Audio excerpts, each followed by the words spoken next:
Hello students, last class में हम लोगों ने बाबर का जो है इंडिया पे अटैक, उसके बाद हुमायूं, शेरशाह सूरी और अकबर के बारे में पढ़ा था, जानकारी ली थी। हमने ये देखा था कि बाबर ने किस तरह जो है इंडिया पे अटैक किया और लास्ट सल्तनत जो दिल्ली सल्तनत का लास्ट उस समय का जो राजा था या सुल्तान था इब्राहिम लोदी, उसको फर्स्ट बैटल ऑफ पानीपत में 1526 में उसने हरा दिया। और हमने ये भी देखा कि बाबर एक छोटी सी जगह का शासक था अफगानिस्तान में, तो उसको इंडिया में 3 लोगों ने इनवाइट किया अटैक करने के लिए।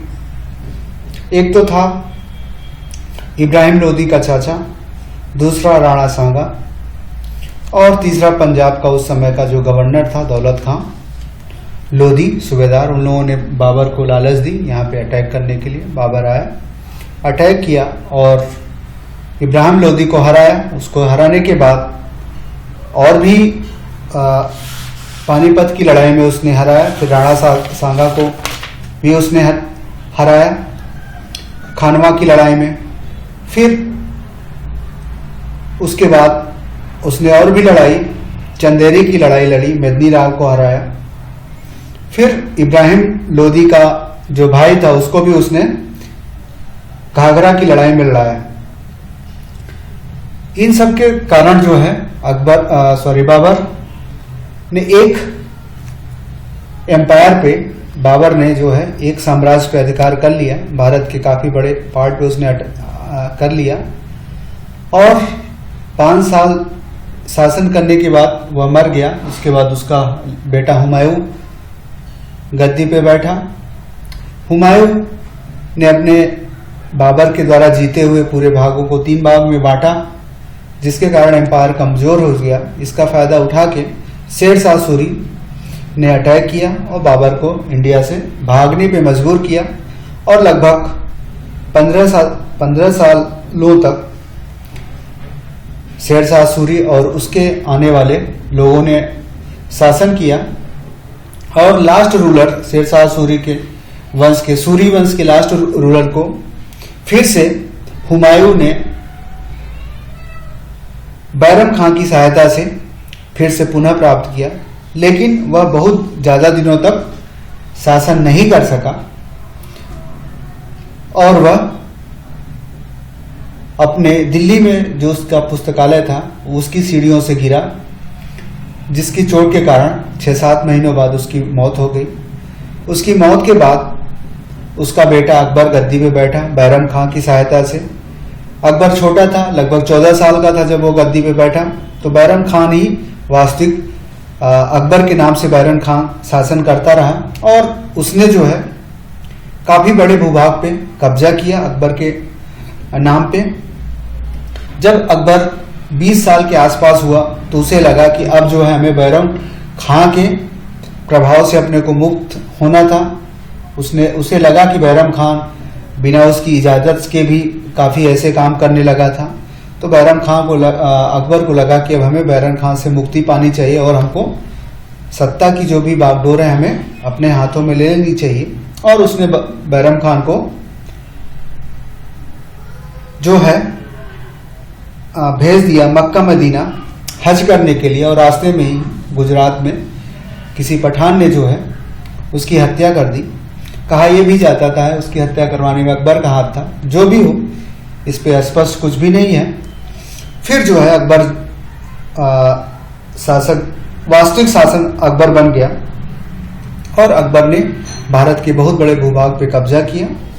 राजपूतों से उसने कई लड़ाइयां लड़ी। राणा प्रताप से वह लड़ाई तो जीत गया, लेकिन राणा प्रताप को वह अपने अंडर में नहीं रख पाया। इस तरह जो है अकबर ने बहुत बड़े भूभाग को अपनी सीमा में मिलाया, अपने साम्राज्य में मिलाया और लगभग 50 सालों तक शासन करने के बाद अकबर की मृत्यु हुई। अकबर के मरने के बाद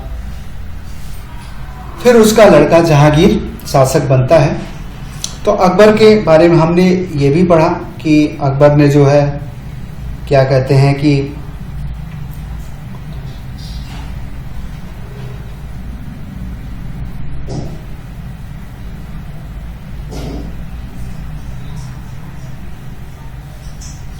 अकबर ने जो है क्या कहते हैं दीन इलाही जो है धर्म को शुरू कराया।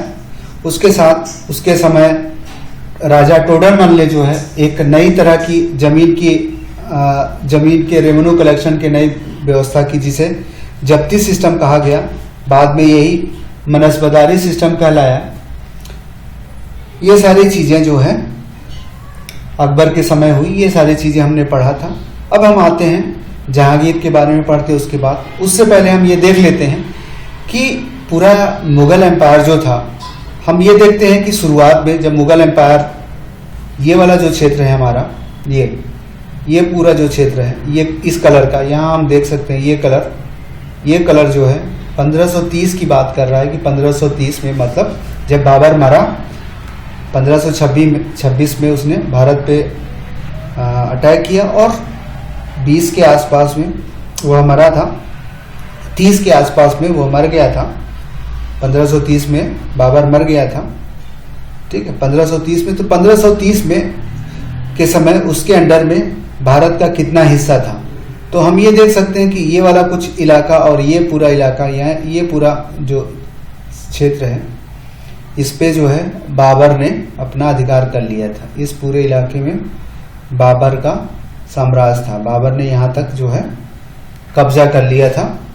बाबर के मरने के बाद मुगल एम्पायर 1606 की बात की जाती है, 16 अकबर के टाइम में। सो ये ग्रीन कलर का जो है 1606, 1605 में अकबर ने क्या किया, ये इस पूरे एरिया को अकबर ने मुगल एम्पायर में मिलाया। ये वाला पूरा यहाँ से दक्कन का जो है गोदावरी नदी का क्षेत्र था, ये इस पूरे क्षेत्र को जो है अकबर ने अपने साम्राज्य में मिलाया। इस पूरे को मिलाया, यहाँ तक ये मिलाया, अकबर ने ये सारे क्षेत्रों को मिलाया। उसके बाद अकबर के बाद जो जहांगीर थे, शाहजहां, इन सब के समय बहुत ज़्यादा एम्पायर बहुत ज़्यादा नहीं बढ़ा। लेकिन उसके बाद औरंगजेब के समय औरंगजेब ने अपने साम्राज्य में ये सारे क्षेत्रों को मिलाया।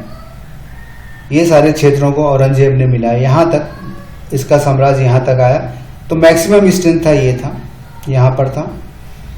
उसके साथ ये वाला क्षेत्र भी कुछ शाहजहां वगैरह के टाइम में, ये वाला भी क्षेत्र भी जहांगीर के टाइम में ये वाला क्षेत्र भी आया था। तो कहने का मतलब है कि बाबर और के समय ये था, और हुमायूं के समय भी लगभग यही चीजें थी। उसने बहुत ज्यादा कोई एक्सपेंशन नहीं किया। अकबर ने काफी बड़े भूभाग पे यहाँ पर काफी कब्जा किया। उसके बाद जो है देखा जाए, जहांगीर और शाहजहां के समय में ये सारे क्षेत्र जो आए, ये क्षेत्र आए। उसके बाद औरंगजेब के समय ये सारा क्षेत्र जो है औरंगजेब की एम्पायर आया। तो जब औरंगजेब मरा 1707 में, यहाँ पर औरंगजेब जब मरा तो पूरा ये चित्र जो है मुगल एम्पायर का था। तो मुगल एम्पायर इतना बड़ा था, सबसे बिगेस्ट था, काफी बड़ा था। मौर्य के बाद, मौर्य साम्राज्य के बाद सबसे बड़ा एम्पायर ये बना था।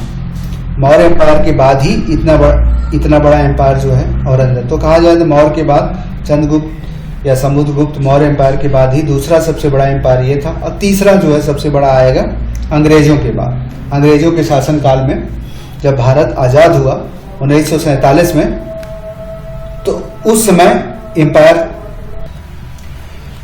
अब हम आगे देखते हैं जहांगीर का, जहांगीर के बारे में समझते हैं क्या हुआ था।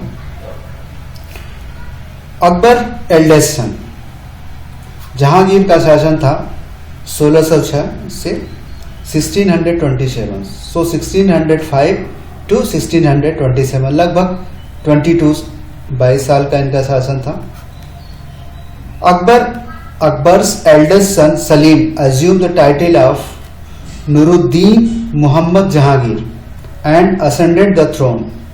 He mostly lived in Lahore, which he adorned with garden and buildings. ये क्या है? अकबर का सबसे बड़ा पुत्र सलीम, उसने नूर उद्दीन मोहम्मद जहांगीर के नाम से गद्दी पे बैठा। असेंडेंटेड थ्रोन मतलब गद्दी पे बैठना। ही मोस्टली लिव इन लाहौर, वह ज्यादातर समय लाहौर में रहता था। और विच ही एडोन विद गार्डन एंड बिल्डिंग, और उसने लाहौर को जो है बगीचों और महलों से उसने सजाया था, कई बिल्डिंग्स बनाया था। देखिए लाहौर कहाँ है, एक बार देख लीजिए। आप यहां देखिए, लाहौर का क्षेत्र ये है आपका, ये लाहौर क्षेत्र, ठीक है। ये जो लाहौर है, यहाँ देखिए लाहौर पंजाब का उस समय फ्रांस था, अभी पाकिस्तान में चला गया है लाहौर, ठीक है। तो ज्यादातर समय वो यही लाहौर में रहता था। यहाँ से था क्योंकि दिल्ली ये थी राजधानी, ठीक है। अकबर यहाँ रहता था फतेहपुर सीकरी में। अकबर ने यहाँ बनाई थी और दिल्ली सल्तनत मोस्टली यहाँ से शासन चलाती थी। अकबर ने अपनी राजधानी दिल्ली के पास बनाई और इसने जो है अपने मोस्ट आर्म समय यहाँ लाहौर में रहता था। यहाँ रहने का मेन कारण था कि ताकि ये वेस्टर्न बॉर्डर को वो के ऊपर ज़्यादा अच्छे से नज़र रख सके, क्योंकि उसे डर था कि यहाँ से कई अटैक हुआ करते रहते थे और उसको यहाँ हमेशा डर लगा रहता था। तो इसलिए वो लाहौर में रहने का उसका मेन पर्पस था कि यहाँ से वेस्टर्न बॉर्डर, ये आपका जो वेस्टर्न बॉर्डर है, ये वेस्ट वाला बॉर्डर है, ये मैप के हिसाब से देखिए, ये हमारा मैप है तो ये नॉर्थ है, ये साउथ है, ये हमारा ईस्ट है, ये हमारा वेस्ट है, ठीक है। ये वेस्टर्न बॉर्डर जो है वह हमेशा जो है बाहरी आक्रमणकारियों से वहाँ खतरा रहता था, अफगानों से, ईरानियों से। तो उसके लिए वो यहाँ लाहौर में रहने के कारण यहाँ से लाहौर से इस बॉर्डर की पास था, क्योंकि दिल्ली काफ़ी यहाँ से दूर था, तो यहाँ से यहाँ तक पहुँचने में उसको समय लग सकता था, इसलिए जो है वो लाहौर में ही रहता था। ये मेन पर्पस था उसका लाहौर में रहने का, ठीक है। तो क्या किया, but soon his elder son, उसका बड़ा खुसरू, उसका सबसे बड़ा बेटा खुसरू रिवॉल्टेड विच वाज सप्रेस्ड। कहने का मतलब उसके समय, जहांगीर के समय उसका बड़ा बेटा खुसरू ने विद्रोह किया, जिसको दबा दिया गया। विद्रोह में साथ कौन दिया था, सिख गुरु अर्जुन देव ने उसको उकसाया था या उसको शरण दी थी। जब वह विद्रोह किया, विद्रोह करने के बाद वह भाग के जो है पंजाब चला गया था, जहाँ पे गुरु अर्जुन देव के संरक्षण में रहा। तो इससे गुस्सा होकर जहांगीर ने सिख के 5वें गुरु, ये इंपॉर्टेंट है, सिख के 5वें गुरु अर्जुन देव को जहांगीर ने मार दिया। 5 दिन तक उनका टार्चर किया पकड़ के और 5 दिन बाद उनकी हत्या कर दी। तो ये जहांगीर के समय का एक है, इंपॉर्टेंट फैक्ट्स है, ये जान के रखना है। ये काफ़ी इंपॉर्टेंट इसके फैक्ट्स हैं। तो सबसे बड़ा फैक्ट्स यही है कि जहांगीर में ये था। Jahangir greatest failure was the loss of Kandahar to the Persian in 62। तो जहांगीर का सबसे बड़ा फेलियर क्या था, सबसे बड़ी असफलता थी कि वह कंधार, पर्सियन मतलब ईरानियन लोगों से, ईरान को पर्सिया बोला जाता है उस समय, तो वह ईरानियों से लड़ाई में जो है कंधार हार गया। कंधार जो है हार गया जहांगीर, ये उसकी सबसे बड़ी फेलियर थी, क्योंकि इसके लोगों ने इसको जीता था। देखिए कंधार कहाँ पर है, ये है हमारा कंधार।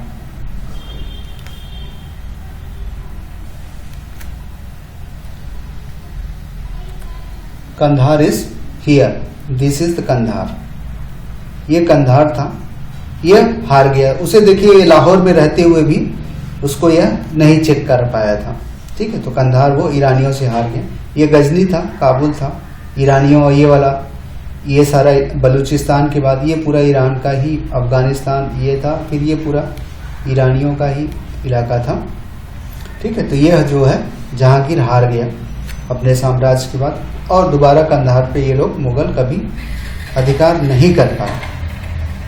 फिर और क्या था इसके जहांगीर का और इम्पोर्टेंट फैक्ट क्या था, उसके बाद था कि the most important event in Jahangir life was his marriage to Mehrunnisa. Mehrunnisa the widow of Sher Afghan इन, एक रानी थी मेहरुन्निसा, वह एक विधवा थी, कोई शेर अफगान था उसकी विधवा थी, उससे जो है जहांगीर ने शादी की थी, जो है उसकी लाइफ में काफ़ी, या मेहरुन्निसा काफ़ी जहांगीर के शासन की काफ़ी बड़ी घटना है, क्योंकि मेहरुन्निसा जो है जहांगीर के नाम पे वही शासन मुगल का चलाया करती थी, ऐसा कहा जाता है। तो क्योंकि जहांगीर बहुत अफीम का नशा बहुत ज़्यादा करता था, बहुत अफीम का नशा करता था, जिसके कारण वो ज़्यादा शासन में रुचि नहीं ले पाता था। उसकी वीक स्थिति होने के कारण जो है उसने जो है मेहरुन्निसा से जो शादी की थी, वही जो है वास्तविक सत्ता उसी के कहने पे चलती थी, और वही उसके कहने पे ही सारे डिसीजन लिए जाते थे। इसलिए यह इम्पोर्टेंट है मुगल या जहांगीर की हिस्ट्री में।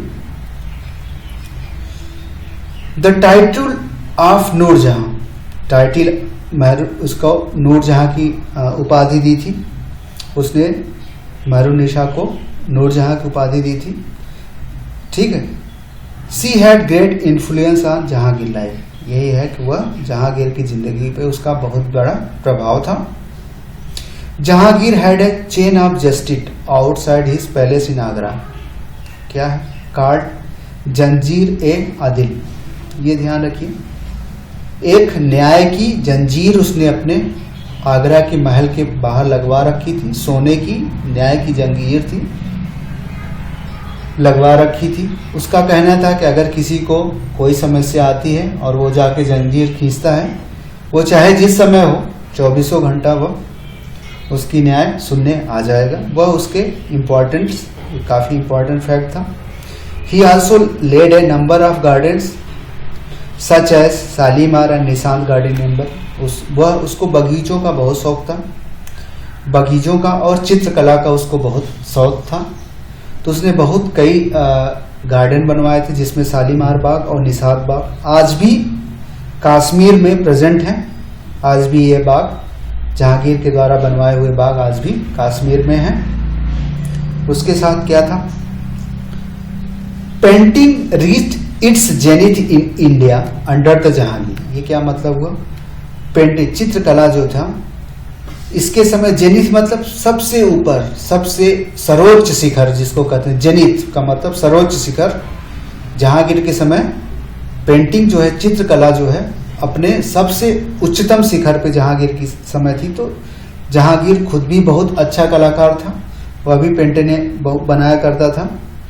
यहाँ तक ये भी कहा जाता था जहांगीर के बारे में, यह भी कहा जाता था कि अगर उसके सामने एक ही पेंटिंग में कई कलाकार मिलकर एक पेंटिंग बनाए तो जहांगीर इतना निपुण था, वो यह बता सकता था कि पेंटिंग का कौन सा हिस्सा किस कलाकार ने बनाया, ठीक है। तो वह काफ़ी अच्छा कलाकार था। Special progress was made in portrait painting and painting of animals, कहने का मतलब इस्लाम में मूर्तियां बनाना मना था, तो उस समय जो है सबसे अच्छा मूर्ति जो है किसकी बनी थी, मेड पोर्ट्रेट पेंटिंग। पोर्ट्रेट मतलब तस्वीरें बनाई जाती थी, किसी मानव की तस्वीर बनाना, पोर्ट्रेट बनाना, पोर्ट्रेट पेंटिंग और जानवरों की पेंटिंग उस समय बहुत अच्छी बनाई जाती थी। ये कहने के बाद use of hello art divine light started under Jahangir. जो कोई मूर्तियां होती थी, कोई पेंटिंग होती थी, उसके पीछे गोला चक्र का एक लाइट बनाया जाता था, दैविक लाइट की, इसके अंदर कुछ दैविक शक्तियां हैं, उसको दिखाने की परंपरा जो है जहांगीर के समय ही शुरू हुई। ये कहने का मतलब है। एक captain Hawkins and sir Thomas Roe visited his court, तो कैप्टन हॉकिंग और दूसरा थॉमस रोज जो है उसके दरबार में आया था। ये लोग आए थे मुगल एम्पायर ब्रिटिश राजा की और रानी का जो संदेश लेके आए थे मुगल एम्पायर के दरबार में व्यापार करने के लिए। लेकिन व्यापार करने में थॉमस रो जो है सफल जहांगीर को मनाने में सफल हो गया था कि हम यहाँ पे इंडिया से व्यापार कर सकते थे। Due to effort of sir Thomas Roe English factory were established as Surat and some other. तो यहीं से एक तरह से देखिए अंग्रेजों का जो है शुरुआत यहीं से होती है, क्योंकि अकबर के समय भी एक आया था, रफेल फिच आया था, हमने बात की थी। अकबर के समय भी, अकबर के टाइम में एक आया था रफेल फिच।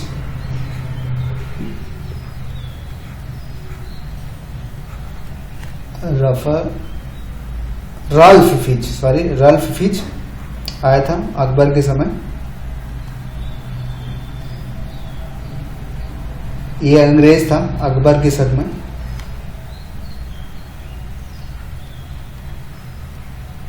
अकबर के बाद देखिए जहांगीर के समय दो आए, कौन कौन से? पहला कैप्टन हॉकिंग आया था, उसके बाद थॉमस रो आया था। तो ये याद रखिएगा कि what is the name of English man who visited during regime of Akbar, और इसी तरह रिजीम ऑफ जहांगीर। तो आप जान लें कि कैप्टन हॉकिंग और थॉमस रो आया था, लेकिन थॉमस रो ही अंग्रेजों के लिए भारत में व्यापार शुरू करना और वहां पे फैक्ट्री बनाने की परमिशन। फैक्ट्री का मतलब क्या हुआ? एक जगह जहां पे वो लोग अपना घर बना सके, गोदाम बना सके। तो वो एक बड़ा सा जगह ले लेते थे, वहीं उसी को बाउंड्री करके उसी में वो अपना सारा सामान रखते थे, व्यापार करते थे। एक किला टाइप का, छोटा सा किला टाइप की जगह बना लेते थे, जिसके अंदर वो सब रहते थे, अपने को सुरक्षित, वहीं से वो व्यापार चलाते थे। इसके पहले कोई भी मुगल या कोई भी शासक जो है ये अधिकार नहीं देता था कि आप एक किला टाइप की जगह बना लीजिए और वहां पे करिए, और वहां और उसके अंदर आप कुछ भी करिए। तो ये सारी चीज की परमिशन नहीं होती थी। लेकिन थॉमस रो को पहली बार मिला जहांगीर की समय, और वो जगह कहाँ थी? सूरत, गुजरात में। तो अंग्रेजों की पहली फैक्ट्री कहाँ से? गुजरात में, सूरत में बनाई गई जहांगीर के समय। उसके अलावा और कई जगह पे बनी थी, लेकिन शुरुआत यहीं से हुई। फिर क्या? Tobacco growing started during his rule. Tobacco में तंबाकू, तंबाकू सुरती जो है खाते हैं, उसकी शुरुआत इसी के समय हुई। और इसको किसने लाया? पुर्तगीज, पुर्तगालियों ने भारत में तंबाकू की खेती शुरू की। तो ये ध्यान रखिएगा, who bring tobacco in India. तो पुर्तगीज ले आया और यहाँ पे व्यापार करना शुरू की। तो ये इंपॉर्टेंट पॉइंट्स हैं जहांगीर के टाइम के। अब जहांगीर के बाद फिर जो है उसके मरने के बाद, ये सारे उसके इंपॉर्टेंट पॉइंट थे जहांगीर के समय, जो कि हमको जानने चाहिए। फिर उसके मरने के बाद उसका लड़का जो है शाहजहां बना। अब शाहजहां के बारे में क्या है? कंटिन्यूअस था, शाहजहां ने कुछ नहीं किया। ऐसा नहीं कि शाहजहां ने किसी को मारा, जैसे इसमें अभी एक दूसरे को मार के कोई शासक नहीं बना, बल्कि अकबर हुमायूं के मरने के बाद बना, अकबर के मरने के बाद जहांगीर बना, और जहांगीर के मरने के बाद शाहजहां बना। तो ये सारी चीजें हैं। लेकिन जहांगीर का जो बड़ा बेटा था खुर्रम था, जो खुसरो था, वह मार दिया गया था। ठीक है। जहांगीर का बड़ा बेटा कौन था? हमने बताया था वहां पे जब इसने विद्रोह कौन किया था उसने, ये ध्यान रखिएगा। इसका बड़ा बेटा था खुसरो, इसका बड़ा बेटा खुसरो था, ठीक है, जिसने विद्रोह किया था। बाद में इसको जो है उसके दूसरे बेटे ने, शाहजहां ने, जिसको कहते थे खुर्रम, वो खुसरो था और ये था खुर्रम। ये ध्यान रखिएगा, ठीक है। ये था खुर्रम, ये है खुर्रम।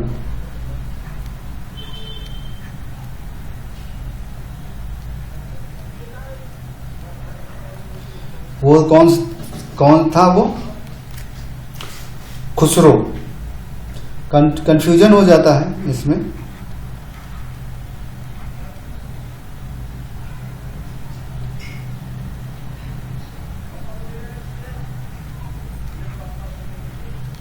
ये उसका बड़ा बेटा था खुसरो।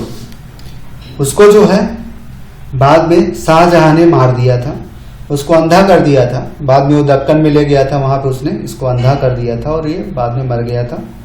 तब शाहजहां, क्योंकि वो विद्रोह कर रहा था, ठीक है, और ये सारी चीजें थी जो भी रहा हो। लेकिन ये ध्यान रखिएगा, खुसरो नहीं, उसका बड़ा बेटा खुसरो था। खुर्रम, शाहजहां छोटा था, उसने शाहजहां ने जो है खुर्रम को मार दिया था, ये बात है। Shah Jahan was able general administrator. तो शाहजहां जो था एक काफी काबिल सेनापति और प्रशासक था। His childhood name was Khusrau. उसका बचपन का नाम खुर्रम था। His policy of annexes of Deccan was quite successful. तो उसकी डेक्कन के को जीतने की जो उसकी पॉलिसी थी वह काफी सफल रही। He made his son Aurangzeb the viceroy of Deccan. तो इनफैक्ट शाहजहां के अंडर में जो दक्कन की जीत की उसको किसने किया? औरंगजेब ने किया था। वह उसका लड़का था, बड़ा लड़का नहीं था, शायद दूसरा या तीसरा लड़का था। तो औरंगजेब को उसने दक्कन का जो है सूबेदार बनाया था, गवर्नर बनाया था, और औरंगजेब ने ही शाहजहां के अंडर में डेक्कन के काफी बड़े भूभाग पे जीता था। अब दक्कन वाला क्षेत्र आप एक बार मैप में फिर से रिकैप कर लीजिए। यहाँ देख लीजिए कि ये वाला जो एरिया है, नीचे वाला, भारत के जो ये नीचे वाला ये एरिया, ये वाला, इसको दक्कन कहते हैं, ठीक। ये these are the Deccan area. तो इस एरिया को जहांगीर के समय जीता गया था। और किसने जीता था? औरंगजेब ने ही जीता था ज्यादातर को, क्योंकि जहांगीर शासक था लेकिन औरंगजेब यहाँ का गवर्नर था, और दक्कन की विजय जो है औरंगजेब ने की थी। That is important point. तो अब last 8 year of Shah Jahan life, 8 year of life were very painful. उसकी अंतिम 8 साल बहुत दर्द भरे थे। As there was a brutal of successor among his 4 son, Dara, Shuja, Aurangzeb और मुराद। अब देखिए, थोड़ा सा खूनी संघर्ष तो जहांगीर के समय ही शुरू हो गया था, क्योंकि वहां पे बड़े बेटों को मार दिया गया था। बाबर, हुमायूं और अकबर, इन तीनों के साथ तो शांतिपूर्ण या एक के बाद एक सत्ता मिल गई। लेकिन उसके बाद जहांगीर एक कमजोर रूलर था, जिसके कारण उसके पॉलिटिक्स काफी हुई और उसके बड़े बेटे को मार दिया गया, और वहीं से खूनी इतिहास मुगलों का शुरू हो जाता है। तो अब इसके बाद शाहजहां के शासनकाल में और भी खून संघर्ष हुआ। उसके लास्ट 8 साल में उसके 4 लड़कों में काफी लड़ाई हुई, दारा, सूजा और औरंगजेब मुराद। हुआ क्या था कि दारा जो दिल्ली में रहा करता था, वह कहा जाता वो शाहजहां का फेवरेट था, बड़ा बेटा भी था, वो बड़ा बेटा भी था, वो दिल्ली में रहता था। हालांकि बहुत पढ़ा लिखा, बहुत बड़ा स्कॉलर था दारा सिको कहा जाता था। लेकिन औरंगजेब हमेशा दक्कन में ही उसको भेजे रहते थे, तो वह दिल्ली की लाइफ में नहीं रह पाता था। तो इसके कारण जो है और भी तमाम तरह की पॉलिटिकल्स लाइफें हो जाती हैं। यहाँ पे इन लोगों के कई रानियां रहा करती थी, तो सारे बच्चे एक दूसरे की रानियों के हुआ करते थे। तो उनके जो है आगे पीछे सत्ता का संघर्ष, हर रानी अपने बेटे को सत्ता सिंहासन देना चाहती थी, जिसके कारण पॉलिटिक्स होती थी। पूरा साम्राज्य मुगल कई भागों में बढ़ जाते थे, और जिसके कारण अंत में जो लड़ाई में जीत जाता था और सबके मारने के बाद वही शासन शुरू हो जाता। यही जो है यहाँ से इसकी शुरुआत हो गई। हालांकि शुरुआत जहांगीर के समय ही हो गई थी, उसका बड़ा बेटा इसी पॉलिटिक्स में मारा गया था, और वह यहाँ पे और भी ज्यादा बढ़ गई। तो ये कहने के मतलब 8 सालों में शाहजहां के बहुत बुरे दिन थी। जहांगीर को तो यह बुरे दिन नहीं देखने पड़े, लेकिन शाहजहां को ये बुरे दिन देखने पड़े, ठीक है। तो ये पूरा कहानी है। Dara was his favourite, Dara जो था उसका फेवरेट था, उसका चहेता था। बट औरंगजेब वॉज एबलेस्ड, लेकिन औरंगजेब सबसे काबिल था।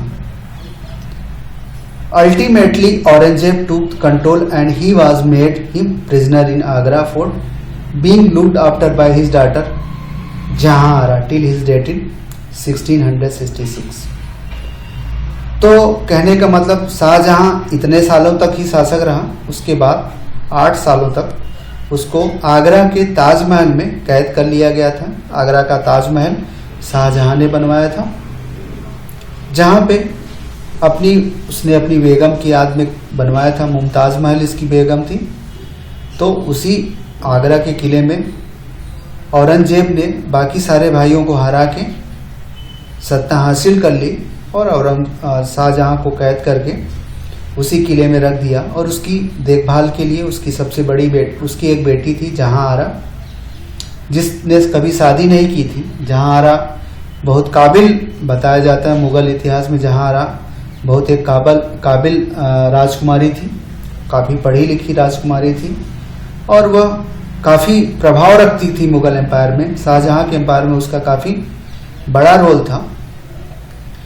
तो इवन जब शाहजहां की वाइफ मुमताज महल मर गई तो जो कि शाहजहां के घरेलू संबंधों की सारी जिम्मेदारी जहांआरा के ऊपर ही थी और वही जो है सारी देखभाल करती थी और शाहजहां की फेवरेट भी थी। तो जब उसको आगरा के किले में कैद कर दिया जाए तो उसकी देखभाल के लिए उसकी बेटी ने खुद से स्वीकार किया कि मैं भी अपने पिता के साथ ही वहीं रहूंगी और उनकी देखभाल करूंगी। दैट इज द इसलिए वह भी वहां पे चली गई और वह तब तक रही, मतलब 1660 तक वो मर गया। फिर यही है कहानी। His regime is considered the golden age of Mughal empire. तो शाहजहां का जो एम्पायर था उसके साम्राज्य को गोल्डन एज का, स्वर्ण काल का। मुगल एम्पायर में सबसे स्वर्ण काल किसको कहा? शाहजहां के काल को स्वर्ण काल कहा गया, क्योंकि इस समय मुगल एम्पायर काफी समृद्ध हो गया था। इन सब के कारण इसको गोल्डन एज कहा गया।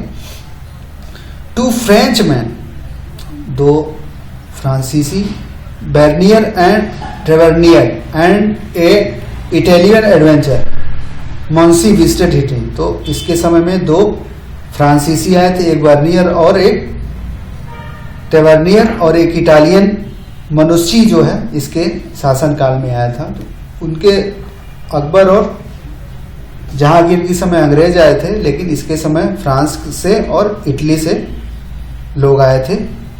यह है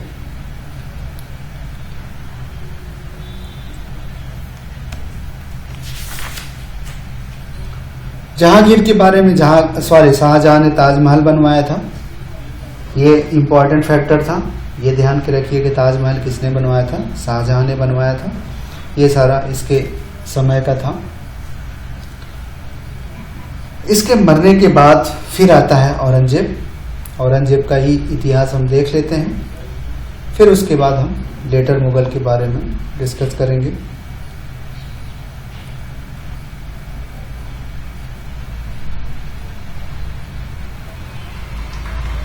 क्योंकि उनको लेटर मुगल कहा जाता है, तो औरंगजेब को भी हम इसी लेक्चर में कवर कर लेते हैं। हो सकता है लेक्चर बड़ा हो जाए, ठीक है। At the time of Shah Jahan illness, Dara was in the Delhi and other brother were in different place. Shuja in Bengal, Murad in Gujarat and Aurangzeb in Deccan. तो शाहजहां बीमार हो गया था लेकिन दिल्ली में इस समय सिर्फ दारा था। बाकी उसके तीनों भाई अलग अलग जगह, जैसे शाह शुजा जो बंगाल में था, मुराद जो गुजरात में था, औरंगजेब जो है दक्कन में था, नीचे की तरफ था। Aurangzeb first defeated the imperial army in the battle of Dharmat. ये याद रखिएगा, धर्मत। जब वो बीमार हो गया तो दारा सिकोह दिल्ली की गद्दी पे बैठ गया, तो सबको लगा कि हमको कुछ नहीं मिलेगा, तो वो लोग सब लोग दिल्ली की तरफ भागे ताकि जो दिल्ली की गद्दी के लिए लड़ाई होना शुरू हो गई। सब सोचे कि हमको गद्दी मिले, हमको गद्दी मिले। तो औरंगजेब बढ़ा और उसने इंपेरियल में दारा सिकोह के अंडर में जो आर्मी थी उसको धर्मत में हराया। Then defeated at force led by Dara in battle of Samugarh. Dara को उसने फिर धर्मत में हराया, फिर समूरगढ़ में उसने हराया। Thereafter he enter Agra, उसके बाद वह आगरा में घुस गया। And crowned himself with title Alamgir, और वह आगरा में जो है उसने अपने आप को आलमगीर मतलब कंक्वेयर ऑफ वर्ल्ड, विश्व को जीतने वाला की उपाधि धारण करके अपने को आगरा में जो है अपने को सत्ता दे दिए, अपने को राजा घोषित कर दिया खुद से ही। Under the Aurangzeb Mughal empire reach its greatest strength. Aurangzeb के समय मुगल एम्पायर सबसे ज्यादा बढ़ा। Mughal conquest reached the territory climax during he regime as Bijapur. South में इसने काफी अटैक किए, काफी है, तो उसके समय क्या हुआ था, बीजापुर जो साउथ में था उसको इसने जीता, गोलकुंडा को उसने जीता, ठीक है, उसने जो है बीजापुर और गोलकुंडा अपने शासन काल में उसने जीता। His regime can be broadly divided into 25 year period. उसकी शासन 225, तो उसकी शासन को दो पार्ट में 25-25 सालों में दो भागों में डिवाइड कर लेते हैं, पहला 25 दूसरा, क्योंकि यहां से यहां तक रहा, तो आप यहां से यहां तक देख लीजिए लगभग 50 साल तक इसका शासन रहा। अकबर के बाद दूसरा सबसे बड़ा शासनकाल औरंगजेब का था। क्या था पहला, इसके दो पीरियड, पहला उसने क्या किया था, उसके पूरे 50 साल को दो भागों में बांटा गया। तो पहला उसने क्या किया, in the field first in the affair of north India, उसने नॉर्थ इंडिया में क्या क्या किया। Then Maratha power under Shivaji emerge and second mark by his preoccupation about the affair of Deccan. उसके समय दो घटनाएं हुई, एक तो उसके समय जो है शिवाजी का जो महाराष्ट्र के आसपास के क्षेत्र में थे और उसके ऊपर शिवाजी अपना साम्राज्य बढ़ा रहे थे, फिर दूसरा उसका अफेयर जो है दक्कन का था, वो दक्षिण भारत में। तो उसके अफेयर के दो पार्ट में, एक शिवाजी से लड़ाई के बारे में उसका समय खर्च हुआ और फिर दूसरा वो दक्कन में जिसमें बीजापुर गोलकुंडा वाला क्षेत्र था, ये सारी चीजें थी। इसको भी हम मैप से देख लेंगे। In his rule various revolution took place, उसके समय कई विद्रोह शुरू हो गए। अब यहीं से सबसे ज्यादा जो साम्राज्य था इसी के समय मुगल का फैला, इसके बाद फिर टूटना, वैसे भी सबसे ऊंचाई पे जाने के बाद फिर नीचे ही आना पड़ता है। तो औरंगजेब के समय मुगल एम्पायर सबसे ज्यादा विस्तृत फैला था और उसके बाद विद्रोह शुरू होने लगे और मुगल एम्पायर टूटने का सिलसिला शुरू भी इसी के समय हो गया था। In his various revolution took place. पहला जाट किसानों का विद्रोह मथुरा के पास, फिर सतनामियों का विद्रोह पंजाब में, फिर बुंदेलखंड में, ठीक है। तो तीन है। He cast serious rift in the Mughal Rajput alliance by his policy of annexation of Marwar in 1613 after death of Raja Jaswant Singh. इसने जो है मुगलों ने जो है औरंगजेब ने राजपूतों को भी, इससे राजपूतों से भी इसके संबंध खराब हो गए थे, क्योंकि उसने जो है मारवाड़ के राजा जसवंत थी, उनके मरने के बाद मारवाड़ को उसने अपने शासन में मिला लिया। लेकिन इसके पहले के जो अकबर थे, जहांगीर, वो राजपूत से जो है मैत्री संबंध बना के रखते थे। राजा को, उनके साम्राज्य को अपने साम्राज्य में नहीं मिलाते थे, बल्कि उनको राजा बने रहने देते थे। लेकिन औरंगजेब ने उसको उल्टा किया, उनके साम्राज्यों को अपने में मिला लिया, जिसके कारण वह इतने बड़े साम्राज्य को अपने कंट्रोल में रख पाने में असमर्थ हो गया, क्योंकि इतना बड़ा साम्राज्य था तो उसको एक जगह से बैठ के कंट्रोल करने असमर्थ हो गया। इसी के कारण जगह जगह विद्रोह होने लगे थे। इन 1675 he ordered the arrest of and execution of 9th Sikh Guru Tegh Bahadur. उसने एक और काम किया। पंजाब में विद्रोह का कारण यह हो गया कि 1675 में जो सिखों के 9वें गुरु थे, गुरु अर्जुन तेग बहादुर को उनको अरेस्ट किया और उनको मार दिया। तो जहांगीर ने 5वें गुरु को मारा था और इसने 9वें गुरु को मारा था। ठीक है, इसने सिख के 9वें गुरु को मारा था, ये ध्यान रखिए। और उसने जहांगीर ने 5वें गुरु को मारा था, इसने 9वें गुरु को मारा। फिर क्या हुआ, इन 1679 ही रीइम्पोज्ड जजिया। अकबर ने जो जजिया कर खत्म कर दिया था, तो इसने जजिया कर फिर से लगा दिया, जिससे लोग और विद्रोह होने लगे। Also Nauroz singing in the court and practice of Jharokha Darshan were ban. तो ये काफी कट्टर था, वह काफी कठोर और कट्टर था, यह इस्लाम को मानने वाला काफी कट्टर था। अकबर, शाहजहां, जहांगीर वो लिबरल थे, वो कट्टर इस्लामिक नहीं थे। वो लोग जो है इस्लाम धर्म का कट्टर पालन नहीं करते थे, और वहाँ के जो हिंदू राजा, राजपूत राजा और दूसरे राजाओं को मिला के रखते थे। उनसे, हिंदुओं से उनके संबंध अच्छे थे, लेकिन इन्होंने, औरंगजेब ने कठोरता से साथ किया। वहाँ के जो स्थानीय राजाओं थे उनके साथ कठोरता बरती, उनको जबरदस्ती मिलाया उनके साथ। जैसे जाट शक्तिशाली थे, उनसे लड़ाई की, पंजाब में लड़ाई की, बुंदेलखंड में लड़ाई की। देखिए, उसने सिखों के गुरु को मार दिया, और फिर जजिया कर लगा दिया। नौरोज पारसियों का जो त्योहार था उसको बंद करवा दिया।